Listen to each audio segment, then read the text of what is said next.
Afternoon, শুভ দুপুর বন্ধুরা। তোমরা সব কেমন আছো? আশা করি তোমরা খুব ভালো আছো। আমিও ভালো আছি, মোটামুটি চলে যাচ্ছে। তো চলো, দুপুরবেলায় আজকেরও খেতে চলে এলাম আর তোমাদের সঙ্গে শেয়ার করছি। তো তোমরা তো জানোই যে রোজ আমি আসতে পারি না, আর রোজ ভিডিও করলেও মানে এডিট করে দেওয়াটাও সম্ভব হয় না বাচ্চা নিয়ে। তো যেদিন যেদিন আমি পারি সেদিন আমি চলে আসি তোমাদের সঙ্গে শেয়ার করতে। তো চলো আজকের একটু বলে দিই আমার মেনুতে কি আছে আজকে। তো দেখো, সরু চালের আজকের ভাত আছে, তোমরা তো জানো, এটা আর বলতে হবে না। আর এখানে দেখো বন্ধুরা, আজকের কলমি শাক ভাজা হয়েছে। দেখো, কলমি শাক ভাজা হয়েছে, আর আমার এটা ভীষণ ভালো লাগে। কলমি শাক ভাজা দিয়েই আমার ভাত খাওয়া হয়ে যায়। আর লাল লঙ্কা দিয়ে ভাজা হয়েছে, এটা মা করেছে লাল লঙ্কা দিয়ে। আর এদিকে দেখো উচ্ছে আছে, 3টে উচ্ছে ছিল, তো ভাতে দিয়ে দিয়েছে। তো আমি বলে আমি আর খাবো না, মা খাবে, সেই জন্য আমি আর মাখিনি। এই যে আলু সেদ্ধ দিয়ে উচ্ছেটা মা মাখবে। আর এদিকে হচ্ছে আমার আছে, এই দেখো পাঁপড় ভাজা।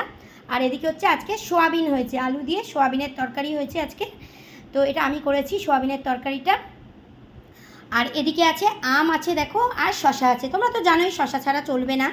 যা পড়ে গেল, শশা ছাড়া চলবে না, তোমরা তো জানোই। তো চলো আমি খাওয়া দাওয়া করে নিই। আর তোমাদেরও যাদের খাওয়া দাওয়া হয়নি, যাও ঝটপট যাও খাওয়া দাওয়া করে নাও।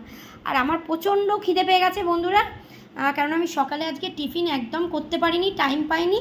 সেই জন্য কথাগুলো একটু ভুলভাল হয়ে যাচ্ছে, তাড়াতাড়ি হয়ে যাচ্ছে। চলো, তোমাদের যাদের খাওয়া দাওয়া হয়নি ঝটপট গিয়ে খাওয়া দাওয়া করে নাও, আমিও খাওয়া দাওয়া করে নিই। আর তোমাদের তো আজকের মেনুটা বলেই দিলাম আজকের কী কী।